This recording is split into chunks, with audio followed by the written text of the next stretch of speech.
Hey everyone, welcome back to another Oryx Talks. I'm really excited to share this one with you guys. If you've been following along for a while, then you've seen talks with both Rob Muldoon from the Mind Your Head podcast and Chris James from Oryx Consulting.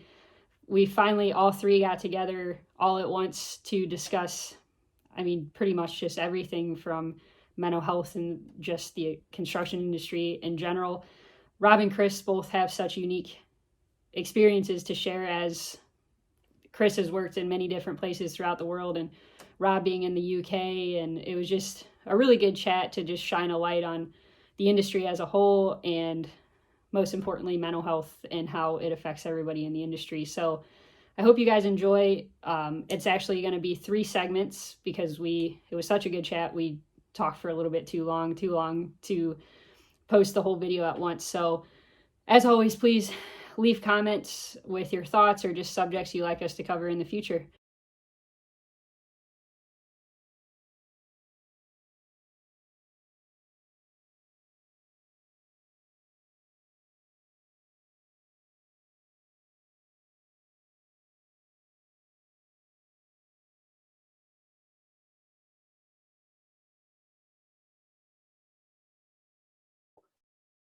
While we've been going along this process, and Lindsay's been sort of having some meetings with some people in the US, and the more she's learning from people that are posting online and all of that, the more that you understand that people just want to make money off the problem.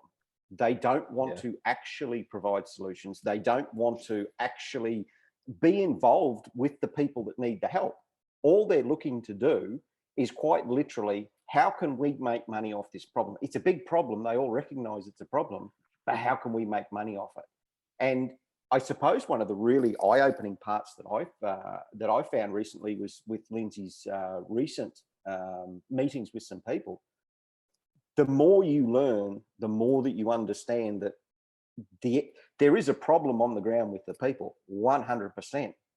But now we're confusing it with these corporate entities trying to make money off the problem on the way through. And it's, in my view, it's nothing but criminality. If you ask me, it's pure criminal behavior. I hate it. I absolutely hate it. The first question everybody asks me, who are at a certain level in a company, they always say to me, "How much are you making off the podcast?" I'm like, absolutely nothing. Absolutely nothing. I said I'm about £3,500 in the hole with it at the minute, with all the microphones and bits of equipment and all the software that you have to buy and things like that. And it's absolutely not a money spinning exercise for me. Although because I'm doing it full time now, I do have to try and make an income from doing it.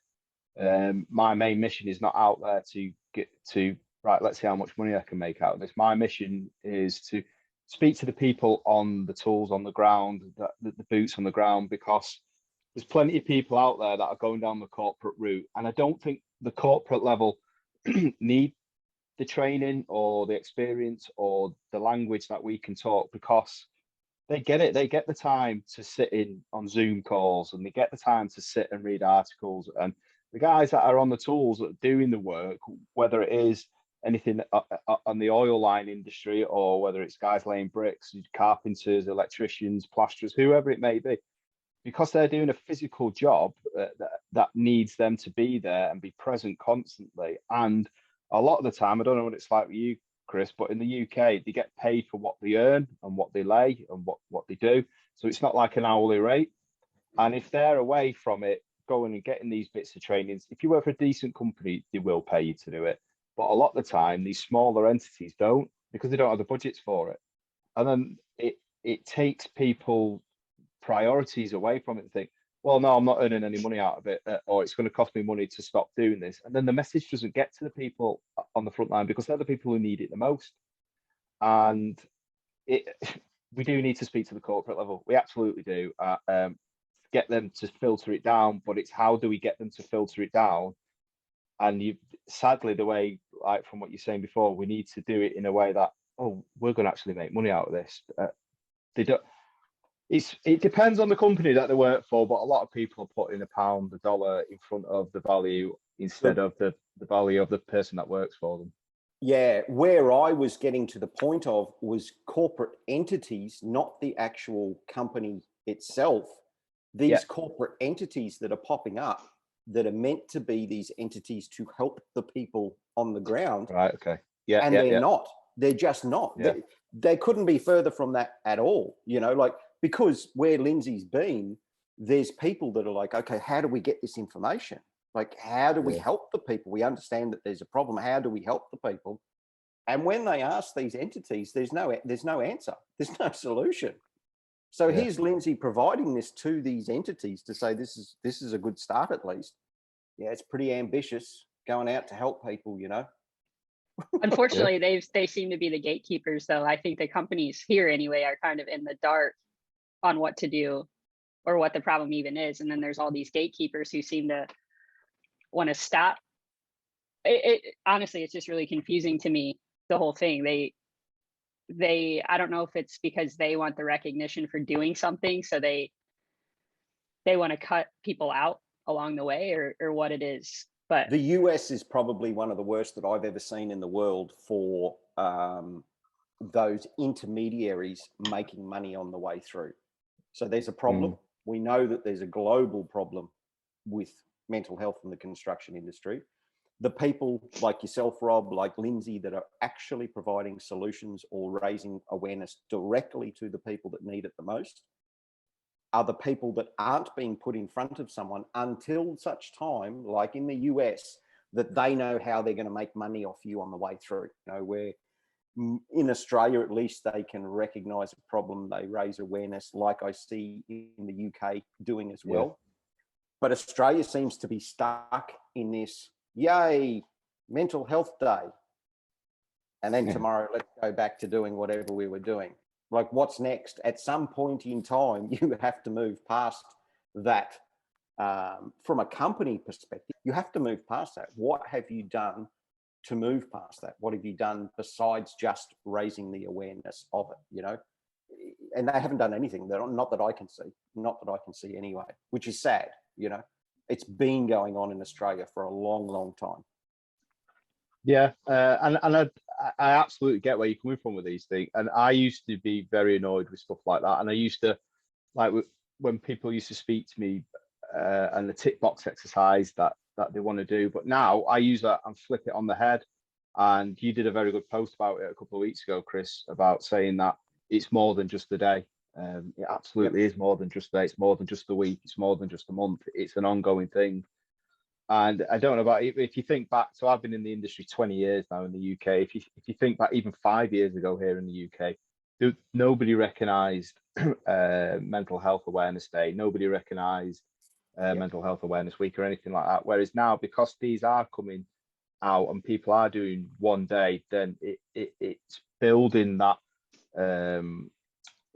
following and that an awareness, and it does take time. It takes a very long time. And will we get to the point in our lifetime? Probably not, but people can look back at what we've done and recognizing these days, well, it started with a day and then a week and so on. And it's for me, it's about flipping it on its head and using it to the best of their advantage. And if we can get a company to recognize it for one day a year for now, can we keep persistently doing that? And then can they recognize it more and more and more? And then where it comes to the forefront of their ways of operating, that they think, well, we need to incorporate all this into our systems of work, because staff need it, the people that we work for need it and want it. And it's going to be a slow process, but hopefully with days like that, we can get there and build better environments for people to work in, not just getting lost in all the other noise that goes on at work. Yeah, absolutely. I get to the point though, like after 10 years of seeing it on the mine sites in Australia, the people that have the money are the mining operators. Okay. When you're getting it onto a boat for $26 to $30 a ton and you're being paid $210 a ton for your product, you've got the money to do something about it.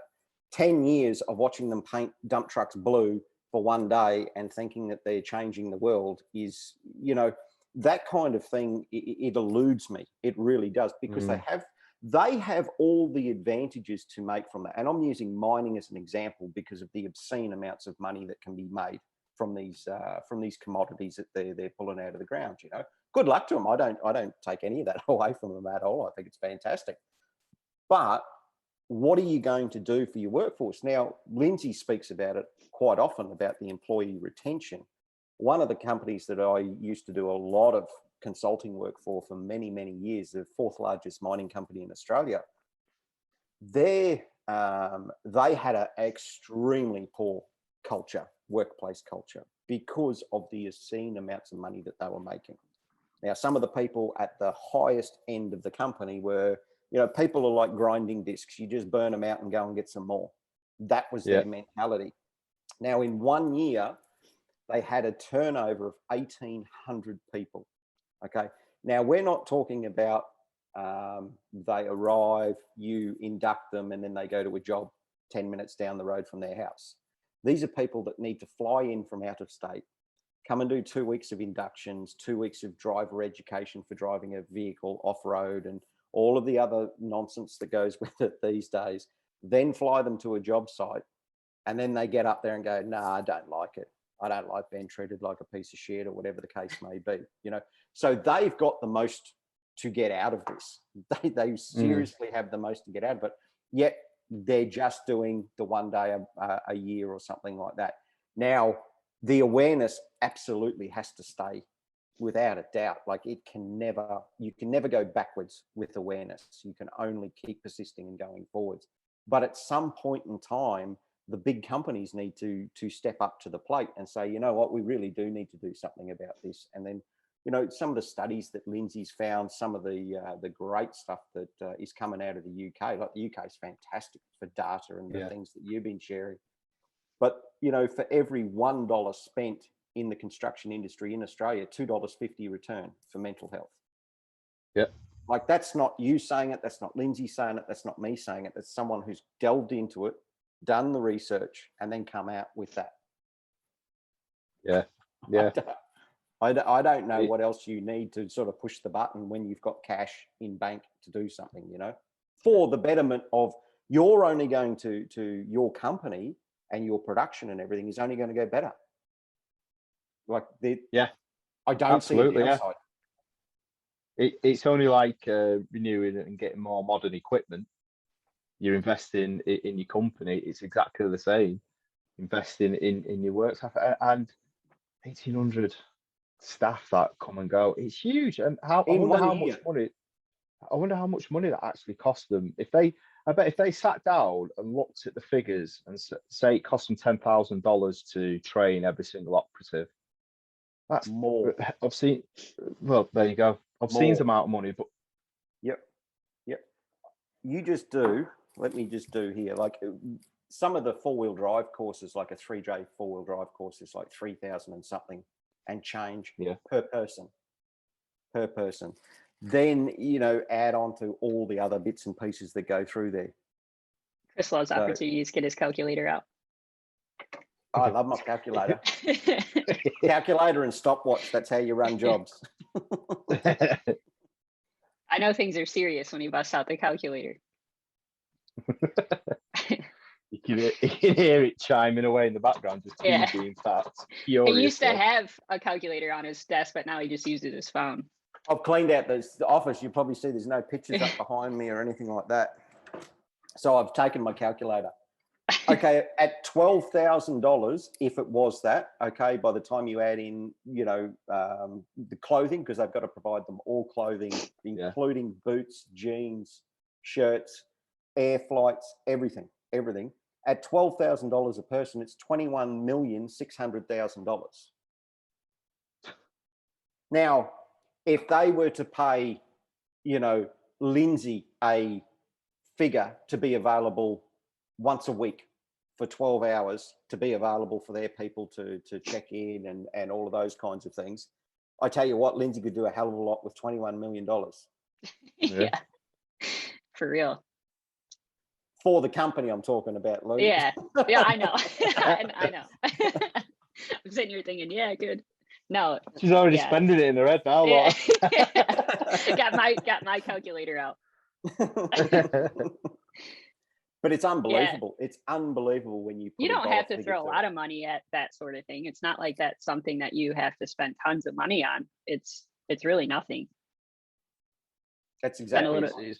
yeah. It's a drop in the ocean to what they make. But then again, that just shows, Chris, that they earn that much money, that $21 million means nothing to them.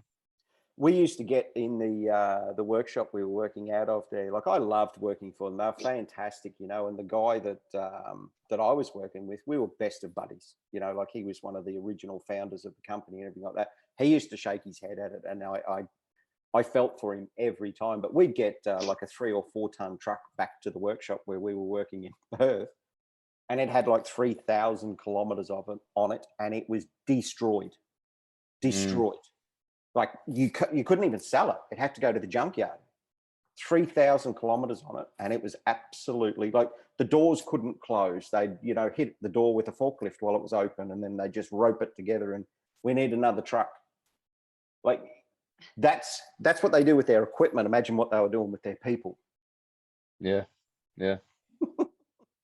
I remember I went to see the Hoover Dam when I was over in America, and the guy who's taking us around the tour, we say when they were constructing it, they figured into the program how many deaths a week they'll have, because they knew, oh, we're going to kill this many people, so we need to figure in and make sure we've got enough staff to cover that. What's the difference between what they're doing then and now? It's just because it's not physically in the workplace. It's after work and years after working in that environment and destroying people both physically and mentally. And then they are going, unfortunately, they can't see any way out, and they're going and taking their own lives. And I think if there was a hard-hitting, shocking figure like that, or something along those lines, I think it might wake them up a bit more. I mean, I don't know what it's like in Australia and in the US, but we have a HSE, Health and Safety Executive, over here, and they've got more power than the police.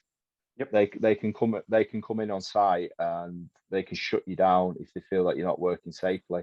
And they're starting to do a lot more along the lines of mental health and well-being within the workplace, because they're seeing the figures are absolutely shocking that are coming out of the Office of National Statistics, that 730 odd men, because it is mainly men, took their own lives last year in the UK to do it just in the construction industry. That's 2 a day. Yep. That was crazy, that 2 a day. When you told me that the last time we talked was just unreal. Can you imagine if we were on job sites all over the world and we were saying, right, 2 of our members of staff are going to die today? Yeah. It wouldn't be spoken about, would it? That people go, right, we're going to have to change, we're going to have to do something about it. But it's a hidden cost. It's a hidden loss, a hidden toll on the industry, and it's only going to get worse. Because you look at that from just I've been a business owner since 2008. Just from a business owner's perspective, the horrendous paperwork cost to your, forget about the human life loss and all of that. You know, like, there's plenty of people, like, I don't want to diminish it, and I'm not saying to diminish it, but just that will encapsulate, forget about what your own mental health would be as a business owner if it happened to one of you, people that work with you. That would be ongoing. It would destroy your business if you're a small business. It would destroy it, you know, let alone what it would do to you personally. So there's only ever upsides to all of this, but it's the same conversation being had all the time, you know, and that's what I have difficulties with. You know, I come from being out in the field and getting things done, and if you don't get things done, there's something really bad going to happen to you if you don't. I mean, what is it going to take for people to get rid of the gatekeepers, as Lou calls them, you know, and get to, how do we get this help to the people in the fastest possible way? That's what it's going to come down to at the end of the day, I believe. Yeah, I'm quite fortunate in the UK that we don't have the gatekeepers and things like that. It is down to individual companies that they want to make that difference and make that step, and it is absolutely changing over here, which is great, and I'm really pleased to be part of it. But it's still a long way to go. Still a very long way to go. Yeah. Lindsay actually had a really good. She had to stay awake in the middle of the night, or all night, it was a conference for an international organization in the construction industry. I won't give them away, but she had it was a Zoom hookup, Lou? They were having a conference, but they streamed it on Zoom. So I just got on Zoom and watched it. Yeah.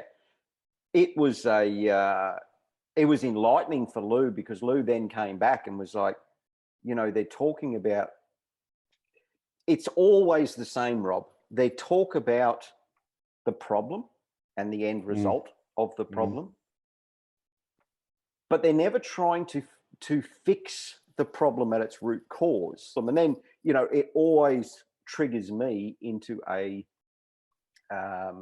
reminiscing about the old days on pipelines when I first started. And I said to Lou, 9 o'clock at night, you could fire a cannon in that 300-man camp and no one would be awake. There'd be no lights, no nothing. Okay. There was no, you occasionally had one person who had a TV in their room, but that was like, no one had that. They had some music and things like that. And then we had a TV room, or 2 TV rooms, I should say. So one movie was playing in this one. If you didn't like that one, you went to the other TV room. And if you didn't like that, you went to bed. It was as simple as that. Well, now there's so many devices, we're all children by nature. Now everyone's got a device. They're all on their device till, the wee hours of the morning and all these kinds of things.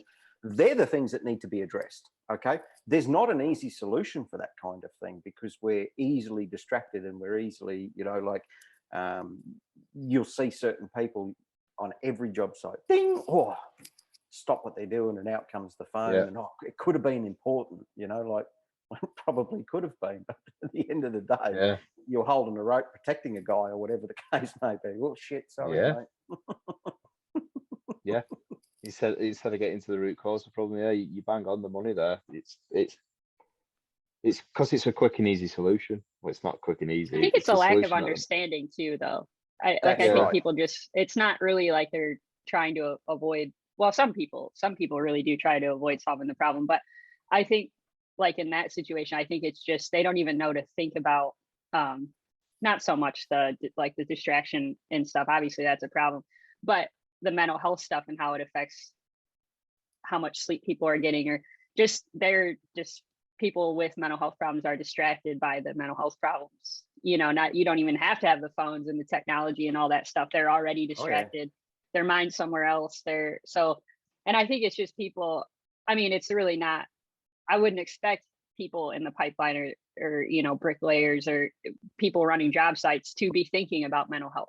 I wouldn't expect them to, because they don't know. I mean, I look at mental health all the time. I look at everything from the mental health perspective. So naturally that's where my mind goes, but you can't expect all of those people to think about that stuff. That's where the education and stuff comes in. Yeah, and I think a lot of the people that are trying to come up with solutions like the driver aids like that have never been in that situation, and they've never understood. So people that are trying to write policies about mental health within company, or somebody within an organization that thinks, right, we need to do something about mental health, and they've had the memory jogged by the day, because they may have been in a fortunate position that they've never had to deal with a mental health crisis or issue, or even somebody having a mental health crisis. So that they'll just think, that should do it. That should sort it out. And if that's what it takes to do that, then that'll be all right. Rather than sitting down and thinking what the individual could be going through. So if you're using the example of the driver aid, the operative had been sat in there for 9 hours already, looking at the same thing, monotonous over and over and over again.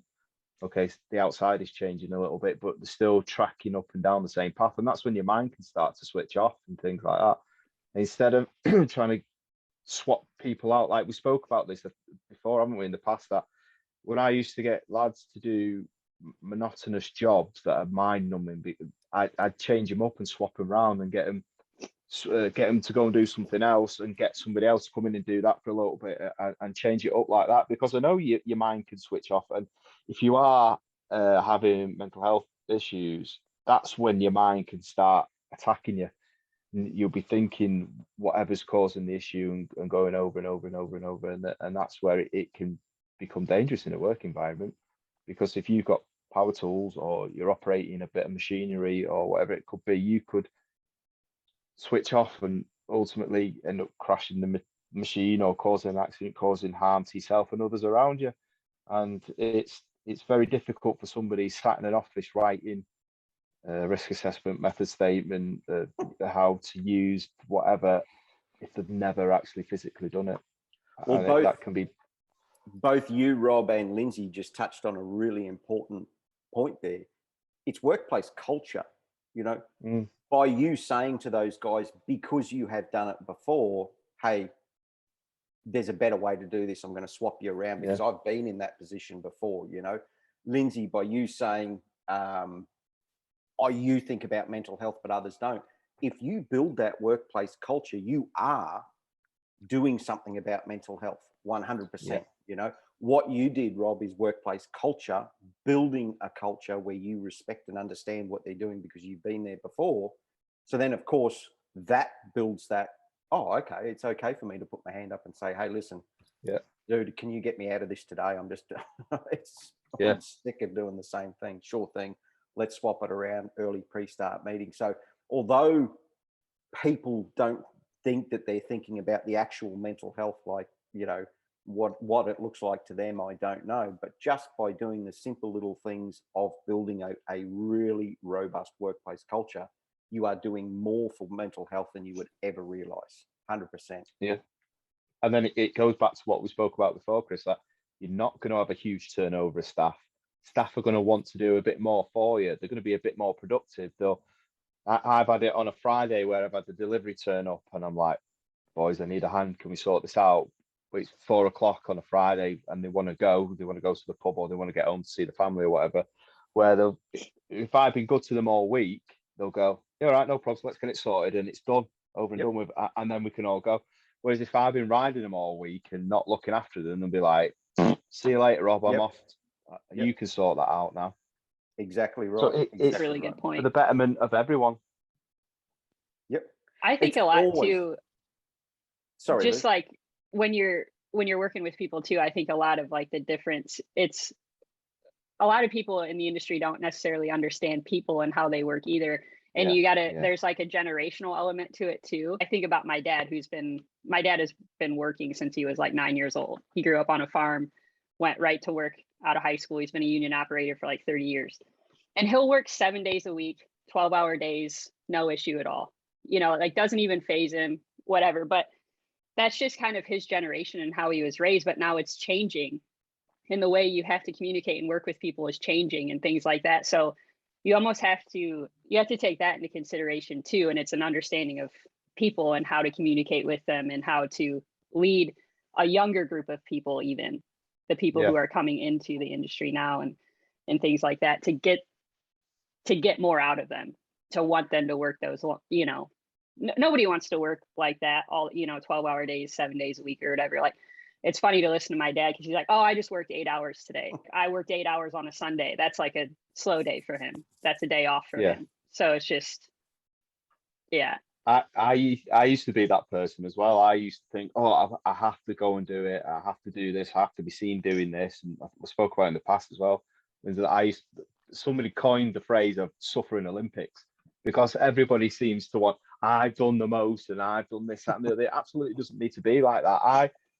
For me now, away from the mental health work that I do, I still obviously do construction work. And I now have a rigid routine of I start work at 7:30, 8 o'clock in the morning and I'm done for 4:30 in the afternoon. Yes, there is the odd day where it might go over, like today, it's chucking it down here and I might have to work a little bit later to catch up a little bit.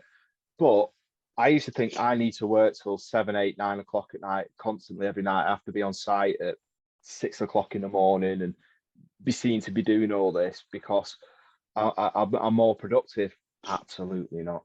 All I was doing was just burning myself out. I was just working and working and working and working and never looking after myself, which then ultimately became counterproductive. Yes, I was in work, but I wasn't present in work. Whereas now I'm at the set hours, I don't let things get on top of me anymore. And all the other things I have in place now, it frees my mind up, and I'm more productive. I can get on with what I'm doing. I can get on with the task in hand. And before I know it, right, finished it, next job, next job, next job. Oh, it's bloody hell, is it 4 o'clock already? It's time to go home. I'll deal with that in the morning. Whereas I used to think, oh God, I've got so much to do. I've got all this to do. I don't know where to start. I don't know if I'm going to get it all done in the time now. But now, because I look after myself a lot better and only work certain hours that I want to work, and have that downtime away from work, that when I get back to work, I'm fresh and I'm raring to go again. One of the big points there, both you and Lindsay touched on again, was when you manage people, this is the hardest thing that you have to realize when you've come through the ranks and you've worked yourself up. You think that you're put there because of your knowledge, which generally you are, or your understanding of the task that you're doing and all these kinds of things. What it actually is, when you get down to the nuts and bolts of it, is managing people themselves and their little idiosyncrasies that everyone has. You're a manager of people. That's what you are. You just happen to be there because you're good at what you do. You're good at the task that you've been entrusted in, but you're a manager of people. And once you understand that, that's why I try and share as much of my knowledge as possible, because if I could have got a year head start, just a year head start, how much further ahead on the program I would have been, just in once I stepped from being the mechanic on a pipeline job to being the plant superintendent. You know what I mean? Like, that's a huge jump up. And I remember saying at the time, like, I'll do it. I was 28 years old. I said, I'll do it, but you better train me. Yeah. Absolutely, Chris. You better believe we will. We want to invest in you. Okay, no problem. Here's your first job. Like, it was one of the most difficult jobs that we ever had, followed up by a job in the middle of the Great Sandy Desert where we had 3 cyclones hit us, 1 in 1,000 year rain hit us. Like, whatever could go wrong did go wrong. $100,000 worth of brand new welding machines from Finland that all failed because they couldn't handle the temperatures. Whatever could go wrong on the job went wrong on the job. And that was my company training. Oh, you survived, didn't you? If I can pass that knowledge on, like, it wasn't until after that job that I realized that, yes, my knowledge of mechanical things is important, but it's nowhere near as important as getting the most out of my crew and getting my crew to be able to work for me, to be able to achieve what the job needs to do. It's managing people.